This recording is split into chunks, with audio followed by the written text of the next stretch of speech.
¿Quién va a dar la capacitación del día de hoy sobre eficiencia energética y confort? Lucas, ¿estás ahí? Bien, por aquí estoy. Perfecto. Bueno, buen día a todos. La idea es hablar hoy un poco justamente del tema de simulación energética y confort en viviendas, así que con esto en mente ya vamos a compartir la presentación para arrancar. ¿Se ve bien ahí? Perfecto. Bien. Bueno, arranquemos. Como les comentaba, en esta charla primero vamos a tener una breve introducción de qué es sustenta ingeniería y qué hacemos, y después vamos a tratar de hilar la charla de la siguiente forma. Primero, por qué es importante hablar de eficiencia energética, para luego pasar, ¿sí?, a lo que es simulación energética de viviendas o de edificios como aplicación y herramienta particular. Y terminar cerrando con un marco de sustentabilidad y sistemas de certificación para todos estos tipos eh, de, eh, de proyectos de arquitectura y construcción. Bueno, principalmente en Sustenta Ingeniería nos dedicamos a eficiencia energética con dos grandes focos. Primero, en lo que es el diseño eficiente para construcción y arquitectura, donde incorporamos, por supuesto, simulación energética de viviendas y nos enfocamos en todo lo que tiene que ver en ingeniería de energía, de alguna forma como apoyo desde la ingeniería a constructoras y arquitectos. En ese marco también realizamos inspecciones termográficas de, de edificaciones y relativas a eficiencia energética, por supuesto. Y después el otro foco en el que nos orientamos es en eficiencia energética, pero para procesos industriales, principalmente pymes, que son las que más ayuda necesitan en todo lo que es el marco de ISO 50001, que es gestión eficiente de la energía. Por supuesto, también tocamos temas de energías renovables dentro de toda esta temática, no en el entorno de grandes parques generadores eólicos o grandes proyectos fotovoltaicos, sino justamente como un apoyo a la generación, no sé si domiciliaria, pero de proyectos chicos que tengan que ver con arquitectura, construcción y justamente industrias. Y seguidamente también, bueno, en lo personal yo tengo una certificación de GNB, de la gente de construcción, de certificación de construcción sustentable de GNB en Alemania. El sistema de GNB es la contraparte a lo que es el sistema LEED, de certificación de sustentabilidad, y lo empleamos como justamente respaldo o apoyo para quien quiera obtener algún tipo de certificación internacional sobre los trabajos que se proponen o sobre las propuestas que se terminan haciendo. Una cosa que no comenté, bueno, mi formación, para ponerle un poquito de marco, es de ingeniero mecánico. Yo soy ingeniero mecánico por la UBA y tengo un doctorado en ingeniería mecánica también por la Universidad Tecnológica de Michigan, donde tuve la oportunidad de ahondar en estos temas de eficiencia energética y energías renovables.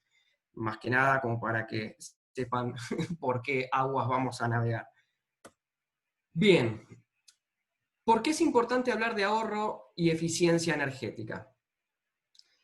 Vamos a empezar charlando un poquito con datos que por ahí son datos muy técnicos, pero es importante hacer una revisión para lograr conseguir una idea, un foco, un marco, para entender por qué estamos hablando de eficiencia energética y por qué es importante temas de eficiencia energética y sustentabilidad más allá, como a veces no me gusta tanto decirlo, pero se toma como una moda. No, es una necesidad, y veamos por qué. Si tomando datos de CAMESA principalmente y de Secretaría de Energía de la Nación, por ejemplo, si tomamos el cuadro este de CAMESA, CAMESA es la compañía administradora del mercado mayorista eléctrico, para los que no saben, son los que brindan los datos oficiales de todo lo que tiene que ver con el mercado mayorista de energía de nuestro país. Si vemos cómo fue la evolución del horizonte de reservas comprobadas de gas desde los años 80 hasta la actualidad, vamos a ver que en los 80 teníamos reservas de gas para un poquito menos de 50 años, 47 años aproximadamente. Los años han ido pasando, las distintas coyunturas del país, las políticas, las decisiones, los entornos internacionales, principalmente las decisiones de los distintos gobiernos incluso, han ido haciendo que estas reservas vayan bajando y de alguna manera no se haya mantenido un nivel aceptable hasta que nos asustamos todos. Allá por el principio de los años 2000, cuando vimos que estábamos llegando a una reserva de 10 años comprobados de gas natural, se empezaron a poner muchísimo más fuertes restricciones, resoluciones y acciones para tratar de mantener y mejorar, por supuesto, esos horizontes. Los datos de CAMESA llegan hasta 2012, después hay datos de lo que es planeamiento energético de la Nación, hay estudios hasta 2018, y vemos que más o menos se mantiene por el mismo valor. O sea, de alguna forma, y eso es algo que me conviene decir al principio, vamos a ver dos cosas importantes, gas y electricidad. ¿Por qué gas y electricidad? Porque son los vectores energéticos que en definitiva terminamos usando en nuestra vida diaria. Y de nuevo, por si no lo mencioné o no quedó claro, este tipo de datos que estamos viendo ahora no pretenden hacer ningún debate político, ni muchísimo menos, son datos fríos. Por supuesto que acá en el medio hay que analizar qué pasa con Vaca Muerta, qué pasa con un montón de proyectos energéticos en el país que nos pueden dar la potencialidad de recuperar estos horizontes, de mejorarlos, pero bueno, que al día de hoy lo que está pasando es que los datos fríos que tenemos son estos. Por supuesto también que todo este mercado se rige por algo que acá no está explicitado, acá está el dato final nada más, que es el dinero, los valores de mercado, de todo este gran negocio que es la energía y el recurso estratégico que significa.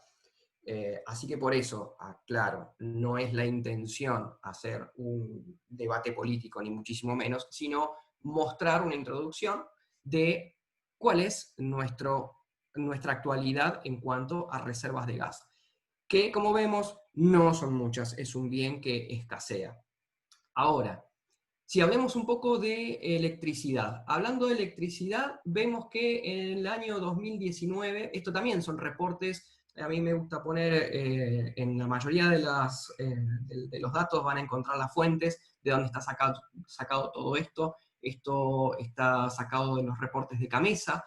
El año pasado, en cuanto a electricidad, se usaron casi 129.000 gigawatts hora a lo largo de todo el año. Bueno, acá CAMESA, las estadísticas muestran que hubo una variación interanual negativa con respecto del año pasado. Podemos también discutir si se debe a temas económicos. Acá justamente se divide en demanda residencial, comercial y gran demanda, que es básicamente la actividad industrial. Entonces, sin entrar en estos detalles, acá hay un dato que es muy importante ver.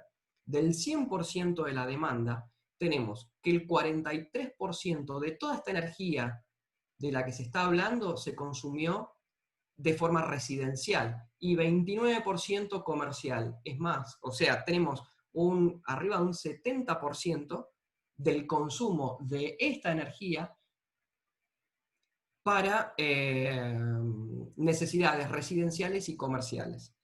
Ese es el dato que de esto tiene que quedar, porque es un montón de energía la que consumimos. Entonces, si tenemos que hablar de energía y de eficientizar esa energía, tenemos que ser conscientes que en la parte residencial y comercial tenemos el 70% de lo que se consume en el país.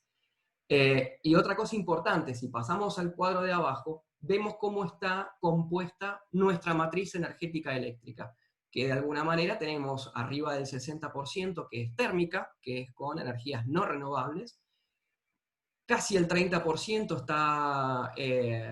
está suplido por energía hidráulica o hidroeléctrica, la nuclear está en alrededor del 4%, y la excelentísima noticia es que el año pasado subió un 74% la disponibilidad de energías renovables, y que eso implica 1.166 megawatts de potencia instalada con respecto de un año a otro. Eso está buenísimo. Ojalá podamos seguir en esa misma senda, porque justamente que tengamos una matriz basada en combustibles fósiles a un 60% es preocupante. Entonces, otra cosa que es importante. Veamos de esa matriz energética eléctrica que veíamos, cómo evolucionan los tiempos, desde los 90 hasta ahora, básicamente. También estos datos los van a poder encontrar con muchísimo más detalle en los reportes estos de Camesa. Fijémonos que la energía hidroeléctrica ha subido durante los 90 un poco y después prácticamente se ha estacionado, lo mismo que la nuclear, pero básicamente nuestro país, la respuesta que ha tenido ante las demandas crecientes de energía a lo largo de los años, ha sido instalando turbinas de vapor, turbinas de gas, ciclos combinados, generación diésel, que es prácticamente todo esto que se ve crecer acá, que es lo que hoy forma ese 60 y piquito % de matriz eléctrica térmica con energías no renovables. Y saben una cosa, de todas esas energías no renovables que se utilizan, prácticamente el principal combustible para generar toda esta energía eléctrica es el gas. Entonces, volvemos a unir con el punto anterior, tras que el gas es escaso, lo utilizamos para generar energía eléctrica. De nuevo, hay políticas y hay resoluciones y hay planes y hay conveniencias donde a veces es preferible comprar gas afuera, a veces es preferible subvencionarlo, hacer políticas de exploración y producción. En eso no nos vamos a meter. La idea de nuevo es ver la foto que tenemos hoy. Hoy tenemos dos vectores energéticos, gas y electricidad, donde estamos justamente utilizándolos para generar energía eléctrica, el gas, y son las principales fuentes que requerimos para nuestra vida diaria.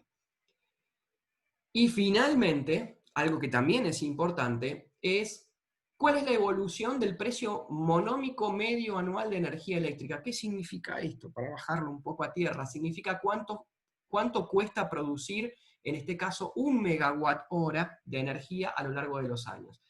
Esta curva está en pesos, así que no le den no hay que asustarse por la rampa porque cada vez sea más caro comprar energía o producir energía. Esta curva tiene justamente las distorsiones debidas a nuestros cambios de cotización de moneda respecto al dólar.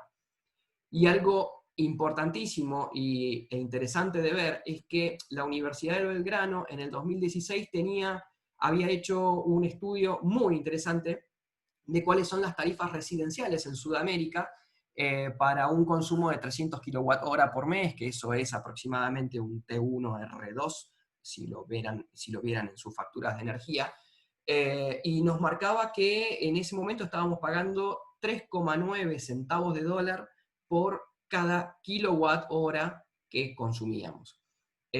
Comparado con el resto de las regiones, estamos muy por debajo del promedio. Entonces, una de las cosas que hicimos para esta presentación fue, bueno, calculemos cómo estamos hoy, después de todas estas idas y vueltas que hubieron con tarifas de energía, qué subsidio sí, qué subsidio no, qué devaluación. Bueno, contame cómo estamos hoy. Si uno toma el precio monómico actual al mes de junio, es esto, en un promedio de un año, de junio a junio del año pasado, nos da que producir la energía, producir 1 kilowatt de energía, tiene un costo de 5 centavos de dólar.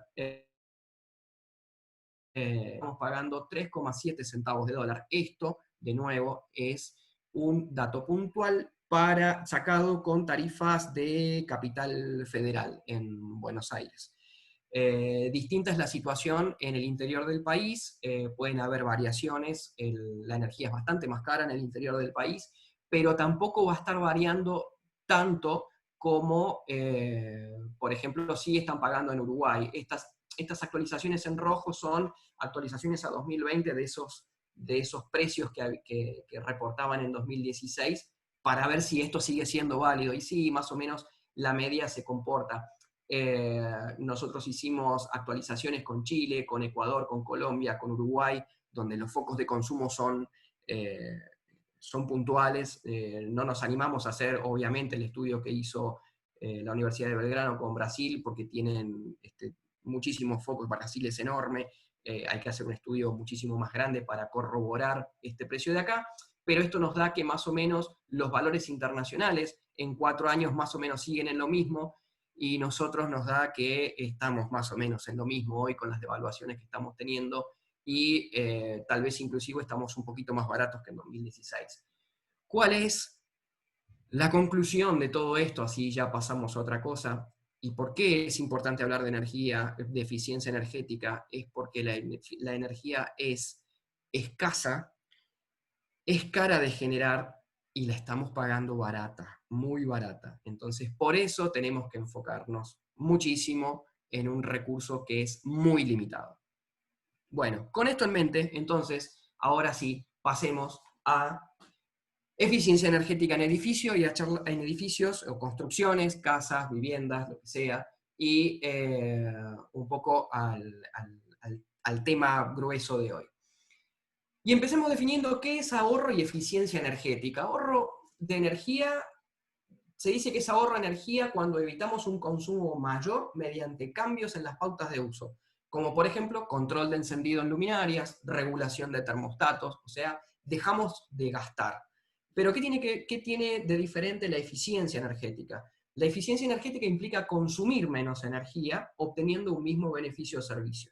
Quiere decir, por ejemplo, que si tenemos luminarias de las viejas, o las cambiamos a luminarias LED de nueva tecnología, en las viviendas o en los edificios aprovechamos temas de ventilación natural, adecuación de aislaciones. Entonces, en definitiva, lo que estamos manteniendo es nuestro beneficio, servicio o confort, en este caso, pero consumiendo menos energía. Entonces, de eso se trata justamente la herramienta que vamos a ver hoy. Y es importante acá otro concepto, que es cuando aplicamos eficiencia energética, principalmente para proyectos de arquitectura y construcción. Y normalmente las consideraciones de eficiencia energética en un proyecto suelen estar en consideración en el momento de dimensionamiento de equipos de climatización, principalmente, desaprovechando etapas previas. Acá, bueno, acá en la presentación dice modelado para certificación LEED. Sí, estos son para edificios que fueran a tener certificación LEED. Y normalmente, desgraciadamente, lo que se hace es ya en una etapa avanzada de las fases de proceso de diseño, es empezar a ver, che, ¿qué puedo hacer con eficiencia energética? Pero realmente El beneficio de todo esto y lo que se propone es un diseño más holístico, que se llama, que es, en definitiva, y bajándolo a tierra, es un ida y vuelta entre lo que es la ingeniería de energía y los diseños de arquitectura, que es poder entrar en etapas tempranas de prediseño, de diseño conceptual y de desarrollo, optimizar el proyecto en términos de consumo de energía, pero no no descuidando el confort que vayan a tener las personas. Esto sí logra un alto impacto en términos de eficiencia energética, y de alguna manera nosotros en Sustentia siempre decimos que intentamos la pata de ingeniería de energía para los arquitectos y las constructoras, así como, por ejemplo, los ingenieros civiles son la pata estructural dentro de lo que es el diseño de proyectos. Y ahora viene otro dato muy interesante, porque vimos que la energía es escasa, nos decíamos que de la energía eléctrica se consume el 70% entre lo que es demanda residencial y comercial, pero y ahora decís, ok, ¿y en qué me enfoco? ¿En qué puedo optimizar la energía? ¿Cuáles son los grandes focos de consumo? Bueno, hace poco tiempo atrás la Secretaría de Energía actualizó estos datos y muestra, o corrobora, mejor dicho, porque los que estamos en el tema lo sabemos, que la parte de climatización y agua caliente sanitaria son las que más energía llevan en estos, en los consumos. Aquí también está la parte de piloto. El piloto podríamos sacarlo, dejar a pilotos de termotanques, pilotos de calefón. Acá está mezclando, ojo, acá está mezclando los dos vectores energéticos, gas y electricidad. Pero de alguna forma está mostrando que el 75%, teniendo en cuenta calefacción, refrigeración, agua caliente, y está bien, este ítem de piloto aquí, que yo creo que tendría que estar sumado acá adentro, pero igualmente se entiende, estamos en un 75%. ¿Qué quiere decir? Que si vamos a trabajar sobre las luminarias de un proyecto, en eficientizar las luminarias y decir, no, voy a poner energía solar fotovoltaica, sí voy a estar trabajando, pero no voy a estar teniendo un gran impacto. Normalmente acá está puesto el 2%, dependiendo del proyecto, por supuesto, esto puede variar, no suele irse mucho más arriba que el 4%. Pero donde sí hay que poner foco es en este tipo de variables, con lo cual quiere decir que la energía que usamos día a día de forma residencial y de forma comercial es para sentirnos bien, para estar confortables dentro de los ambientes que habitamos. Bueno, con esas ideas, entonces, ahora vamos a pasar a qué son las simulaciones energéticas y qué variables intervienen. Bien, la simulación energética, en definitiva, son balances energéticos. Termina traduciéndose en software que permiten hacer un diseño 3D, en este caso, muchas veces simplificado, no se hace un diseño 3D como si se estuviera hablando de un render de una casa, de un proyecto, de un edificio.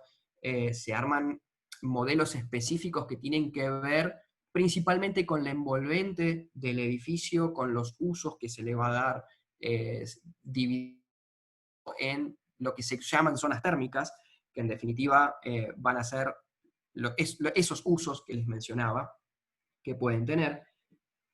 Y para llevarlo a un plano corto, plano básico, lo que se termina haciendo es un balance de energía con un modelo de masas acopladas. Eso es muy ingenieril, seguramente haya gente técnica aquí, pero la idea es no meternos en la parte técnica, porque esto es una introducción únicamente, pero sí saber que ese balance de energía contempla las leyes de conducción, convección y radiación de energía. Lo interesante de esto es que imagínenselo como una caja negra, se los puedo contar como una caja negra donde van a estar pasando un montón de cosas que les voy a comentar ahora, pero en esta caja negra se tienen en cuenta todos los intercambios energéticos a lo largo del tiempo de una vivienda, de una vivienda, de un proyecto, de un edificio. ¿Qué quiere decir a lo largo del tiempo? Normalmente vamos a tener que se usan datos estadísticos climáticos para los proyectos que tienen que ver con el emplazamiento, y eso nos permite hacer un estudio hasta inclusive de forma horaria a lo largo de un año típico. Entonces, esas ecuaciones que no me quise ni meter porque vamos a estar mucho tiempo, esas ecuaciones de transferencia de calor que se estudian en el edificio, se combinan con datos climatológicos estadísticos promediados para el sector, donde no solo se incluyen temperaturas, se incluyen datos, obviamente temperaturas, humedad, vientos. Al tener la posición geográfica del proyecto, también puedo tener automáticamente el recorrido del sol para ese punto y la exposición solar a lo largo de cada instante del año. Entonces voy a tener dentro de esa ecuación de energía, voy a tener al sol aportando energía. Voy a poder hacer un estudio de sombras para tener en cuenta el medio en el que estoy emplazando ese proyecto, cómo lo afecta el medio. Inclusive podría estudiar cómo mi proyecto afecta al medio también, en estudios de sombra. Y en definitiva, estos datos, con otros que vamos a ver después, lo que terminan haciendo es buscando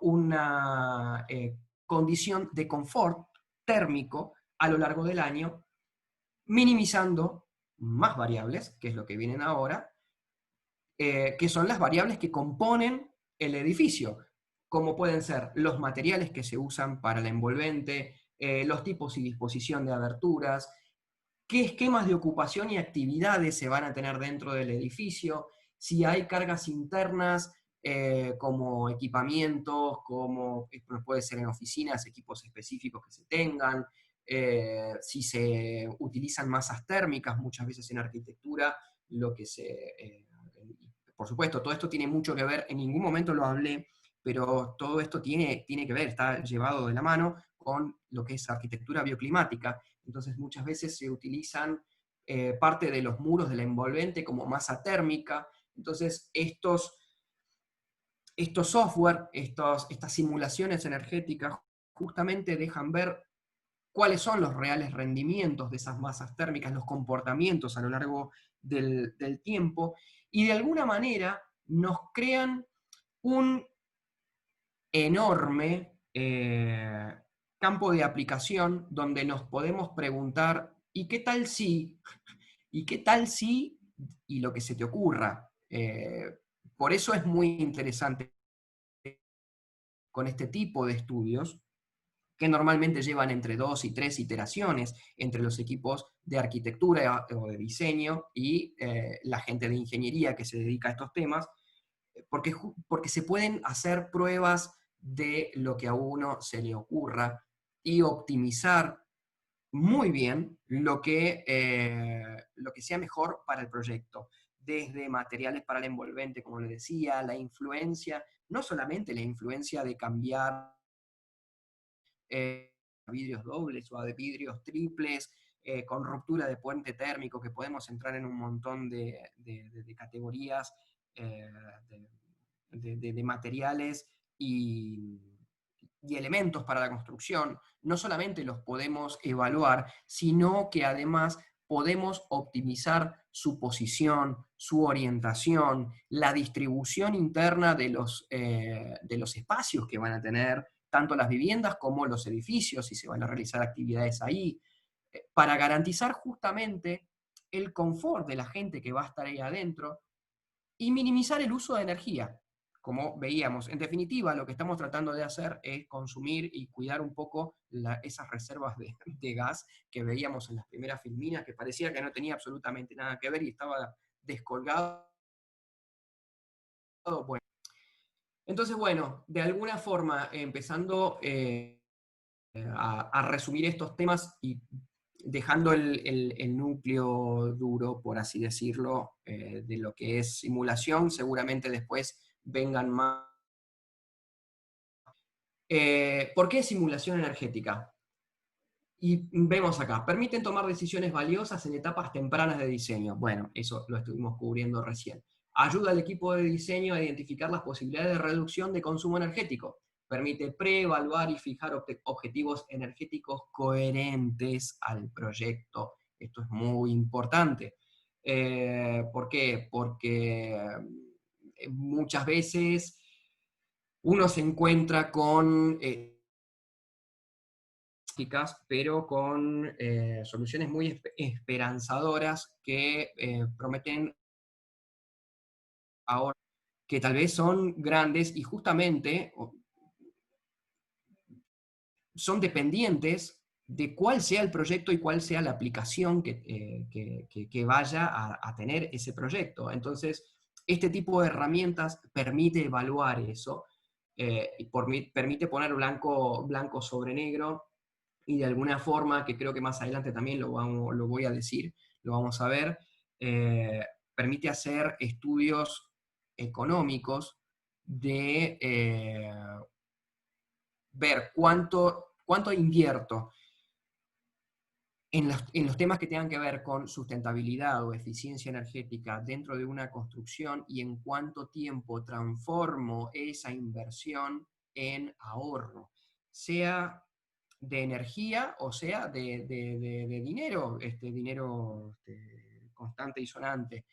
Eh, entonces es muy importante el marco que esto permite. Después hablamos, bueno, no hablamos, pero permite dimensionar sistemas de energías renovables y su contribución justamente en este tipo de simulaciones, como yo tengo en cuenta, por ejemplo, la insolación que voy a tener en el edificio, en la casa, en donde sea, y los tipos de sombreado que voy a tener a lo largo del año, me permite de alguna manera también incorporar la generación renovable y ver cuál va a ser el rendimiento que voy a tener para esa aplicación. Quiero decir, obviamente, cualquier persona que se dedique a la instalación de energías renovables va a ofrecer una ingeniería y va a ofrecer ese estudio, por supuesto, es lo que corresponde. La ventaja que tenemos acá es de incorporar eso de manera dinámica a lo largo del año calendario que tenemos. Entonces, por ejemplo, si uno tiene realmente agua caliente sanitaria por calefacción y solares, bueno, voy a estar realmente viendo cuál va a ser la producción de energía de ese calefón y lo voy a estar viendo en datos climáticos, estadísticos, de días fríos, por ejemplo. Entonces me está diciendo, che, realmente va a estar bien dimensionado, me sirve esto, lo voy a poder utilizar, necesito reacomodar el tipo o la tecnología que voy a utilizar para agua caliente sanitaria, lo mismo con solar fotovoltaica, voy a poder realmente consumir la energía que produzco, me conviene inyectar a red, bueno, todo ese tipo de cosas se pueden incorporar a simulaciones energéticas de vivienda. Y ya casi terminando aquí, permite evaluar alternativas de diseño en obras nuevas o en remodelaciones. Por supuesto, esto no es únicamente válido para obras nuevas, también es válido para remodelaciones, y justamente remodelaciones cuando uno tiene presupuestos acotados en obras y tiene que dirigir bien ese presupuesto y tiene un objetivo de ahorro de energía, o su intención es marcar aspectos de sustentabilidad, esta es una excelente herramienta para poder medir Sí, ya sé, soy ingeniero mecánico y no me escapo de esas cosas. A nosotros nos gusta medir todo y llevar a números fríos. Esto es una herramienta que permite realmente hacer todo eso.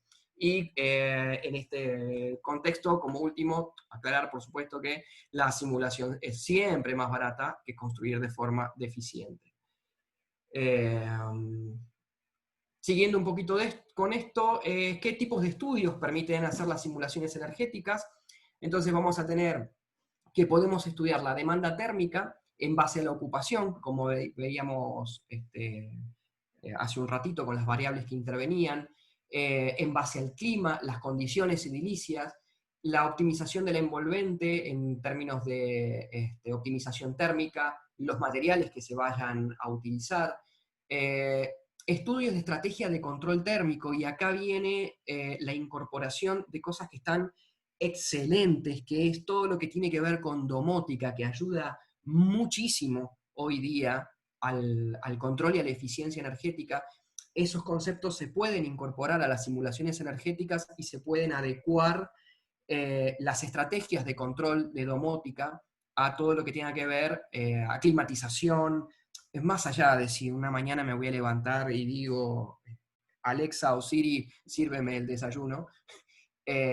Alexa o Siri también pueden hacer cosas que realmente tengan un impacto muy importante en lo que es la eficiencia energética y el ahorro de energía para las viviendas y los edificios. Digo Alexa y Siri por seguir con la ironía, ¿no? Pero en realidad lo que quiero marcar acá es la importancia y la incorporación de la domótica a los temas de sustentabilidad. Siguiendo, propone o se puede optimizar las instalaciones de HVAC son Heating, Ventilation, Air Conditioning, todo lo que tiene que ver con equipos de climatización, hablándolo en difícil, perdón.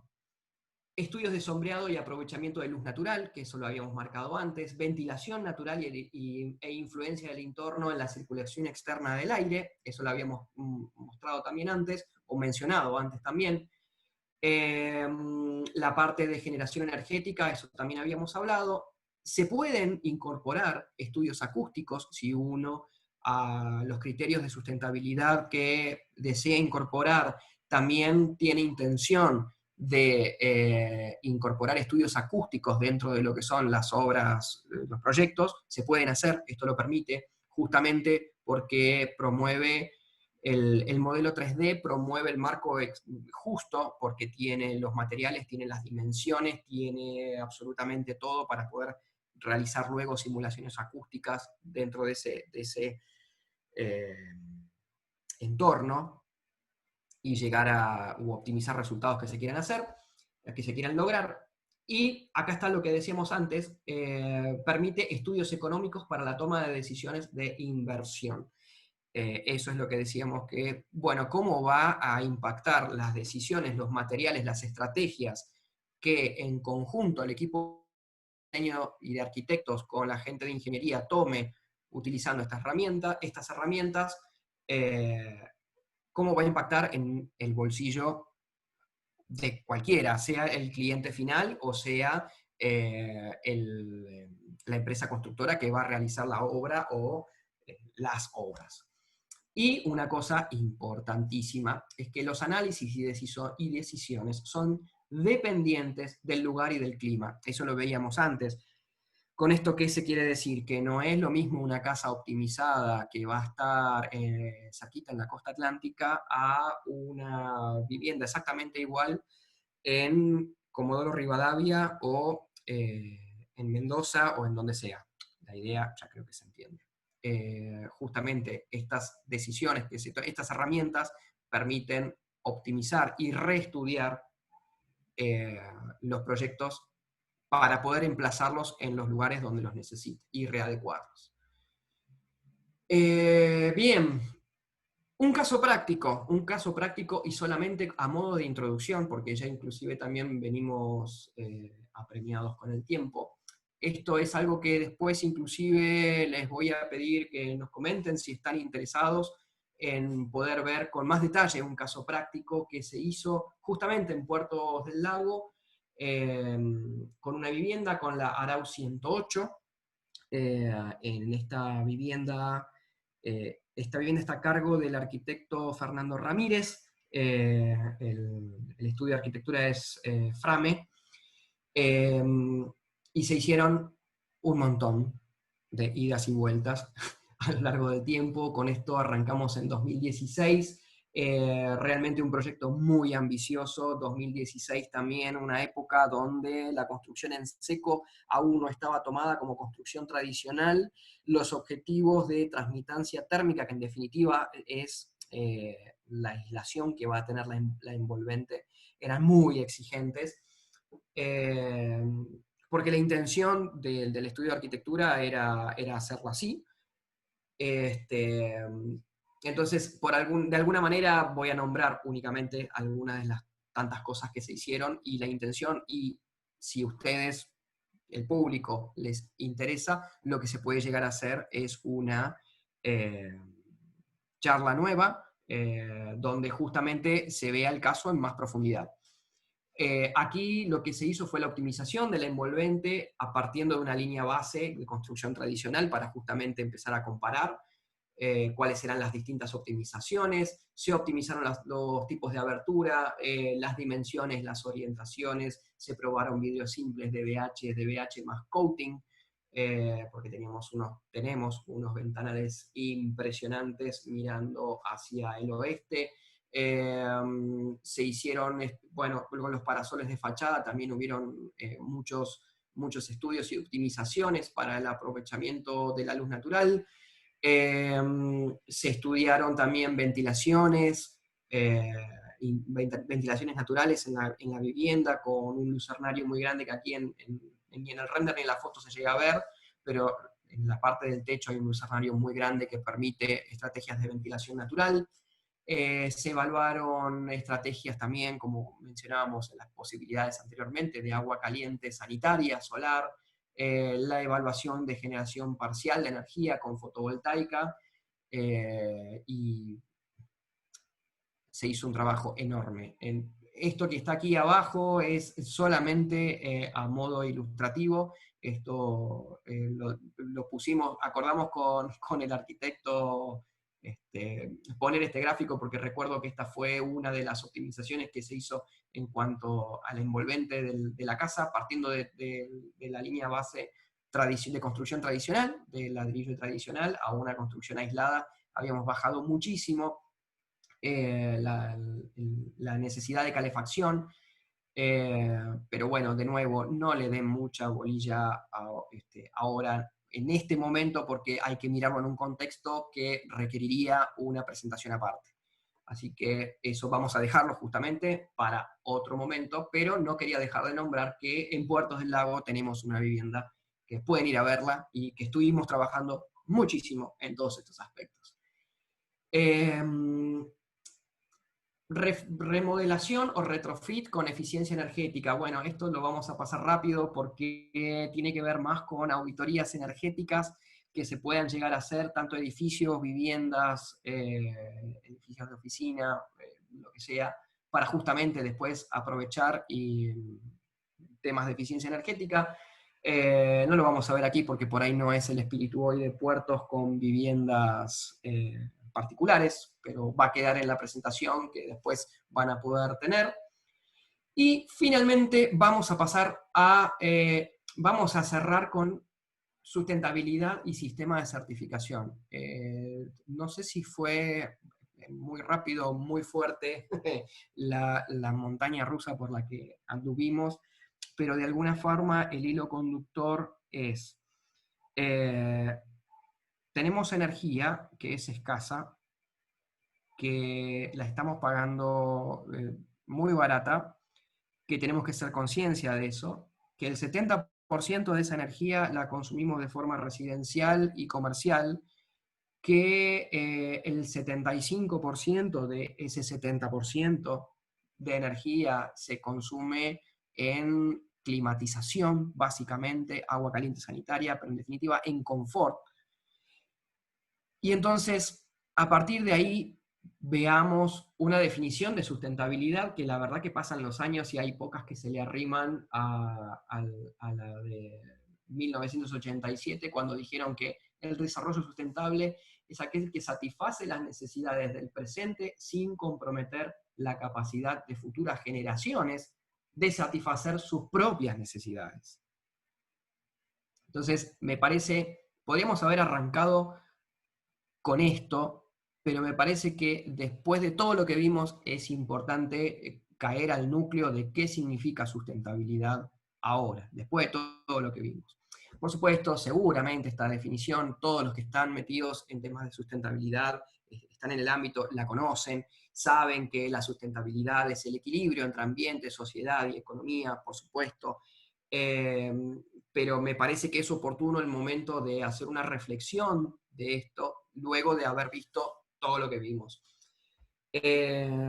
Aquí mismo también la Secretaría de Energía de la Nación, en un estudio realizado en 2018, arma en un gráfico de torta de absolutamente toda la energía que se consume en el país. Ahora no hablamos únicamente de energía eléctrica, sino que hablamos de todos los tipos de energía que se consumen en el país.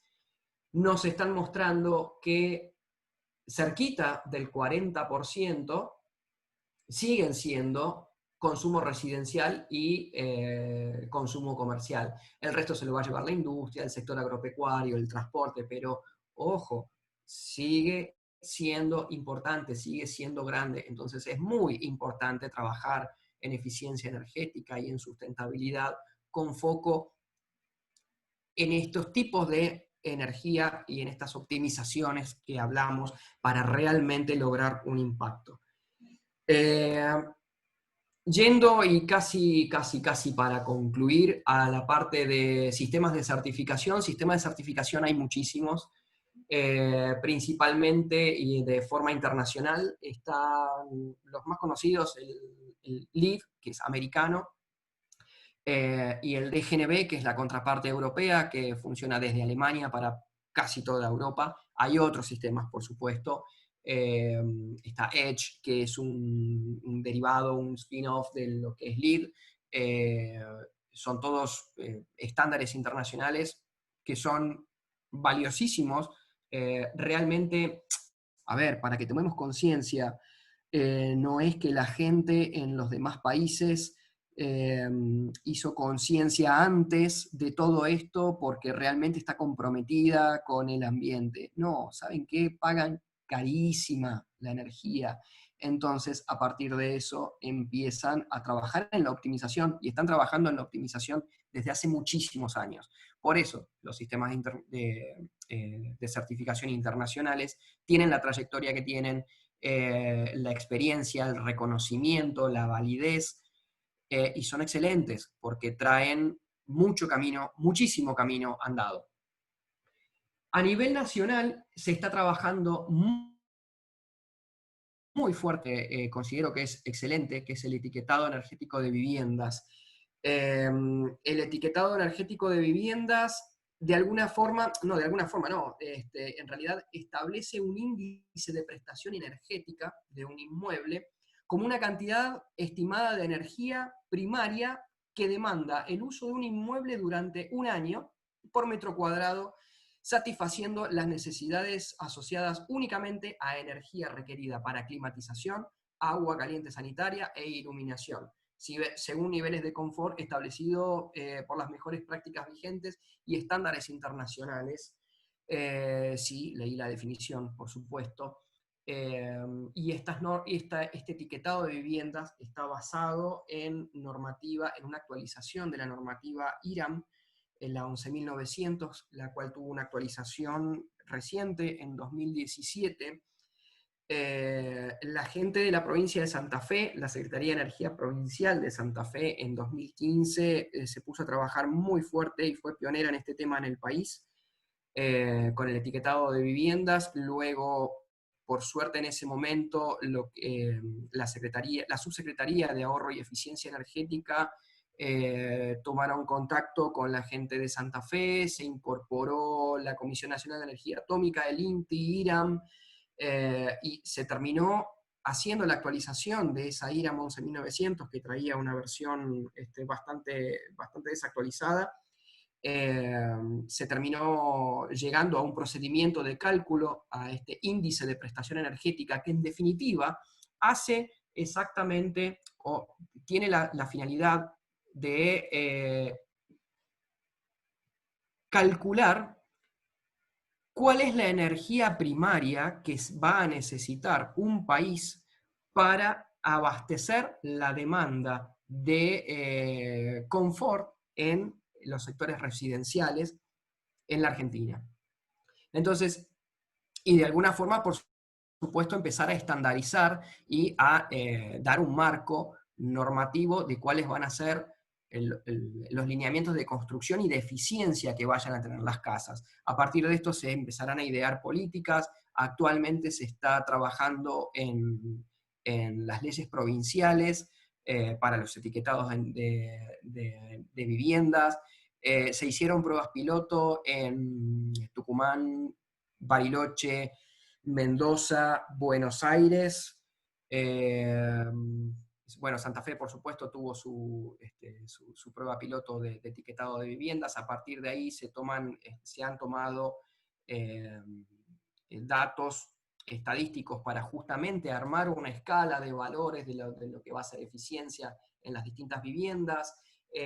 A principio del 2020 hay aproximadamente 1.400 viviendas ya calificadas en el país, y es un marco, nuevamente, que está en movimiento, está en funcionamiento, está avanzando en nuestro país, y yo creo que es valiosísimo, porque justamente atiende las necesidades de muchísimos sectores, del inmobiliario, porque justamente no es lo mismo el valor de una vivienda calificada que sin calificar. Te va a dar una previsión de lo que van a ser los usos de energía y los gastos energéticos que vayas a tener en esa vivienda que compres, cuáles van a ser los gastos previstos de energía que vas a tener, que no es lo mismo tenerlos que no tenerlos. Se darán después, imagino, políticas provinciales, municipales, las que correspondan, de incentivos a todo lo que tenga que ver con sustentabilidad y eficiencia energética. Y principalmente, y a nivel país, que por eso lo promueve la Secretaría de Energía, termina siendo una herramienta que permite tomar buenas decisiones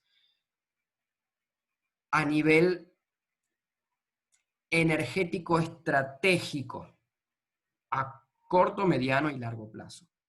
Entonces, tal vez el día de mañana podamos llegar a hacer otra charla donde podamos hablar un poco más del etiquetado de viviendas.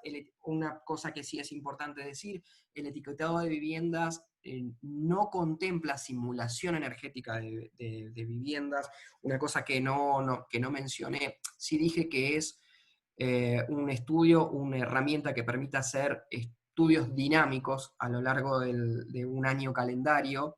La simulación energética es muy distinta a un balance térmico que se pueda llegar a hacer con datos muy puntuales,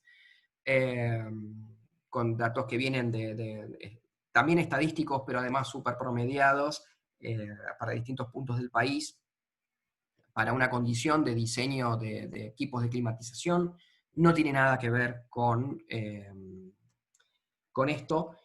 Y el etiquetado de viviendas, si bien no es un balance térmico simple, no llega a ser una simulación energética, está en el medio, pero así todo contempla muchísimas variables y muchísimos aspectos que originalmente o habitualmente en herramientas disponibles no se están teniendo en cuenta.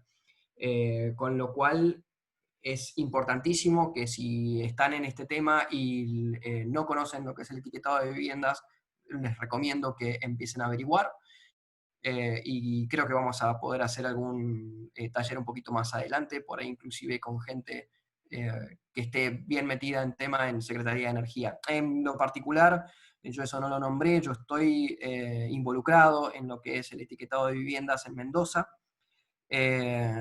Formo parte de la comisión que está redactando el proyecto de ley para lo que es etiquetado de viviendas aquí en la provincia, y les puedo garantizar que hay gente tremendamente capaz trabajando en todo esto, y creo que puede llegar a ser un marco que cambie todo lo que tenga que ver con criterios de sustentabilidad y eficiencia energética residencial.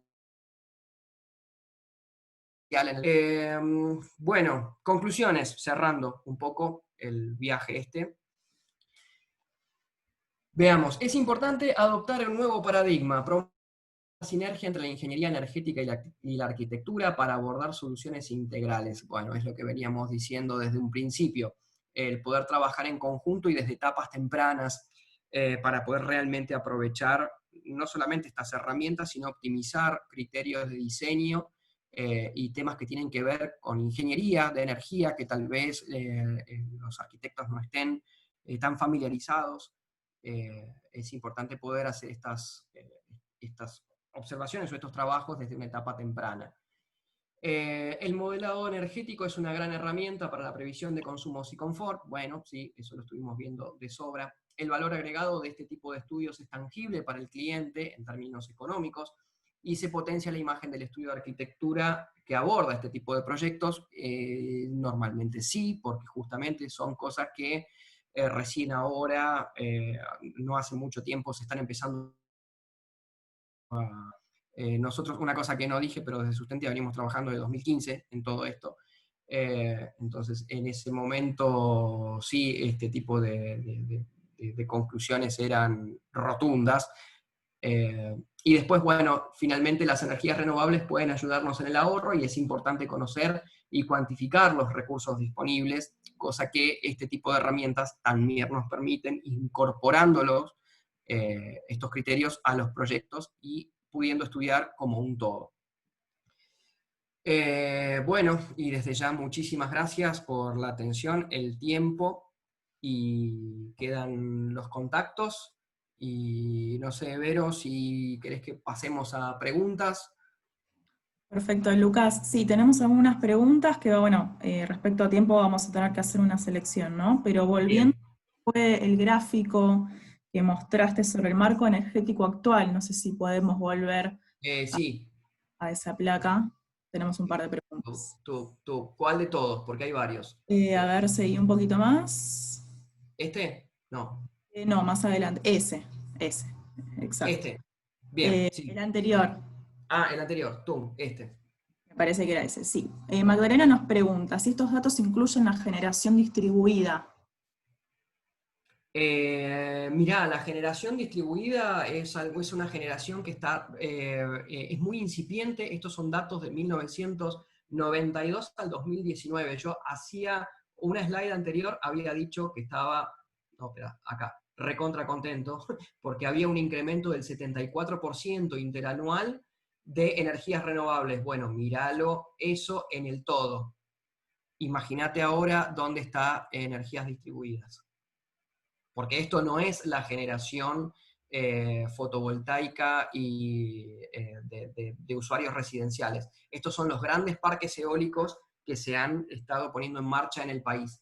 Y vistos en la matriz energética representan esto. La distribuida acá no llega a poder representarse.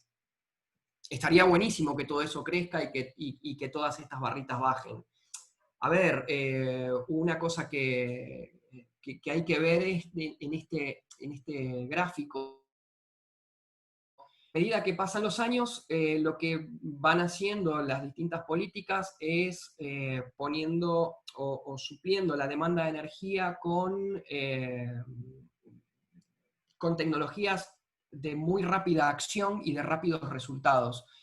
Eso, en definitiva, es como si vos tuvieses una casa con un terreno enorme, con posibilidad de plantar tus propios alimentos, y terminás siempre apretado, apurado, comprando en el kiosco de la esquina de tu casa eh, tus alimentos de pasada, porque estás muy apurado. Bueno, todo esto tiene que ver con la planificación de energía. Y por un lado tenés las grandes obras y las grandes inversiones, y estas son las demandas puntuales que vamos teniendo año a año y las soluciones, por así decirlo, que se dan. Ojo, esto no implica un solo gobierno, fíjate que estás hablando desde el 92 hasta la actualidad, pero bueno, tiene que ver con políticas que no es la intención meterse, pero hay que también poder leer un poquito el marco general para entender la foto completa. Bien, acá Marcelo nos pregunta también sobre ese gráfico en cuanto al gas, si se está considerando la reserva de vaca muerta. Ahí está el tema. El gas de la reserva de vaca muerta está considerado aquí adentro. Este gráfico de la Secretaría de Planeamiento del 18 contemplan las reservas comprobadas, probables, posibles y los recursos. Para meterse en todas estas definiciones, que es lo que decía al principio, hay que meterse en todas las normativas del mercado de oil and gas y estudiarlas bien. Lo cierto es que estos son evolución del horizonte de reservas comprobadas. Entonces las reservas comprobadas, fíjate que están acá. Estos son desde el año 2008 al 2017. Todo lo que es vaca muerta se incluye en otros ámbitos que no del todo terminan repercutiendo en este gráfico de reservas. Como decía, sí, están latentes. Lo que pasa es que dependen del mercado, dependen de precio, dependen de oportunidades, dependen de un montón de cosas. Son temas que no dan para abordar acá. La intención de estos gráficos es poner al auditorio de alguna forma en contexto, en decir que, che, la cantidad de gas que tenemos para consumo, si bien puede haber una potencialidad muy grande, ojo que lo que normalmente venimos consumiendo se va achicando cada vez más. Hoy día se va manteniendo estable, pero tampoco va creciendo. El día que Vaca Muerta realmente pueda explotar, esto también va a explotar y va a estar buenísimo. Pero al momento los gráficos fríos lo que muestran hoy es esto. Bien, Daniela hace una consulta respecto al gráfico de consumo en vivienda, ese que figuraba con Chun, chun, 75. chun, chun, chun, tuc. Es exacto. Sí. Nos pregunta en base a qué está calculado este porcentaje, porque por ejemplo, pregunta qué tipo de calefacción o refrigeración tiene, el tipo de termotanque también. ¿Qué se No, considera? la Secretaría de Energía lo que hace cuando termina abriendo este tipo de gráficos, son promediados en absolutamente todos. Esto, como yo les decía antes, no es únicamente energía eléctrica o energía de gas, es energía como un todo. Energía como un todo. Este gráfico está sacado, si mal no recuerdo, del manual, tengo que corroborarlo con los chicos, pero si mal no recuerdo, está sacado del manual de sustentabilidad que tiene publicado la Subsecretaría de Ahorro y Eficiencia Energética. Todos estos gráficos que yo estoy poniendo están con referencia y se puede conseguir online fácilmente. Así que más datos sobre esto se pueden llegar a conseguir en esa fuente. Roberto nos pregunta cuál es el costo para evaluar la eficiencia energética y los mejores métodos de aislación y calefacción para una casa a construir de 200 metros cuadrados. Es una pregunta, ¿cuál es el costo? ¿A qué se refiere con costo? Costo del servicio, me imagino, de Del asesoramiento. costo del servicio, que me parece que corresponde hacerlo por privado, no sé porque la verdad que así a ojo de buen cubero hay que ver cuál es el proyecto, cuál es la intención, qué alcance se quiere tener. Por supuesto, cuando abordamos estas temáticas, nosotros normalmente no lo ofrecemos como un paquete fijo, porque justamente hay tantas cosas que se pueden hacer y pueden ser tan distintos las necesidades de cada proyecto que se evalúa individualmente cada uno de los proyectos. Así que bueno, te invitamos a ponerte en contacto. Bien, acá estoy viendo varios mensajes de agradecimiento. A ver acá. De nada. El etiquetado, acá Ariel nos escribe, el etiquetado no tiene incorporado la posibilidad de que no tengas AA en la vivienda, tampoco evalúa las alternativas bioclimáticas. ¿Qué pensás de eso? El etiquetado no admite el AA justamente porque el AA, no te digo que que es una macana, pero cuando comenzó el etiquetado de electrodomésticos, por ejemplo, la vara no estaba puesta muy alta. Entonces, cuando empezaron a llegar tecnologías ultra super eficientes y la escala ya estaba puesta, a la A llegabas con cualquier cosa. Entonces, justamente por eso empezaron los AA, el A++, el A++++, y ese tipo de etiquetados que llegás a ver en electrodomésticos como heladeras super eficientes, en equipos de climatización. La intención con la escala en la etiqueta de viviendas, espérate, con esta escala de acá,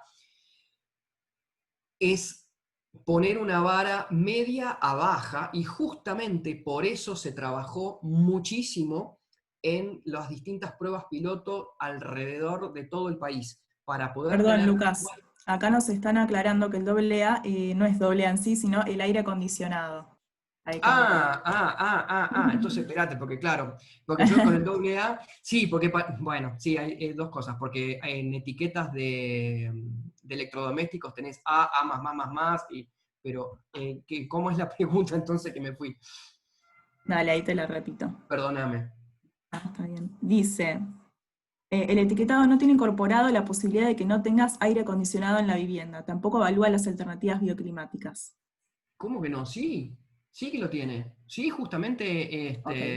evalúa los equipos de climatización que tenga equipos, y las alternativas bioclimáticas las tiene porque tiene el aprovechamiento de ventilación, tiene en cuenta sombreados, tiene en cuenta aleros, tiene en cuenta lucernarios, y justamente principalmente tiene en cuenta los datos climáticos de cada uno de los emplazamientos. O sea, no es lo mismo una casa con una tipología, de nuevo, en Buenos Aires, que exactamente la misma casa con la misma tipología en, no sé, Río Negro. No va a tener la misma etiqueta. Entonces, de alguna manera sí lo tiene. Por supuesto, lo que decía es que las evaluaciones no llegan al punto de una simulación energética donde podés tener un campo de acción tremendo, infinito. ¿Por qué? Porque también de alguna manera tenés que terminar acotando ese cálculo del índice, si no se termina tornando algo que lo pueden hacer gente especializada, no sé, en un curso de un año completo, y no es la intención. La intención justamente es que tenga un acceso masivo, y ese acceso de alguna forma es una solución de compromiso con la forma de cálculo, para que sea una forma de cálculo accesible. No sé si queda claro, espero que sí. Lucas, vamos con la última pregunta de Axel. Vamos. ¿Consideran viable utilizar techo verde en Mendoza dada la condición desértica del clima? Y si conviene esta opción frente a un buen aislamiento en el techo. Mirá, nosotros no nos dedicamos a techos verdes. Conocemos gente que sí trabaja en techos verdes. Con la condición del techo verde, en definitiva lo que terminás haciendo es modificando la aislación y la inercia térmica que puedas llegar a tener. En Mendoza es bastante particular, porque justamente los techos verdes son más bien marroncitos, porque las plantas autóctonas son plantas desérticas, como bien decían por ahí.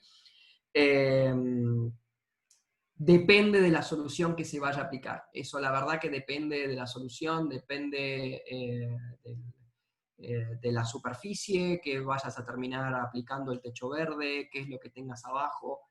Son cosas que hay que evaluar. No se puede tomar tan ligeramente una opción de sí, no, vale, no vale, sirve, no sirve, con una cosa así. Es bastante específica. Muy bien, Lucas. Bueno, te agradezco muchísimo por participar el día de hoy. Ahí en pantalla tienen el contacto. Igualmente hoy vamos a estar enviándoles a todos los inscriptos lo que fue la grabación desde el principio y también esta presentación adjunta. y ahí mismo van a tener el contacto también de Lucas por cualquier consulta que tengan o proyecto que quieran enviarle. Bueno, nuevamente muchísimas gracias.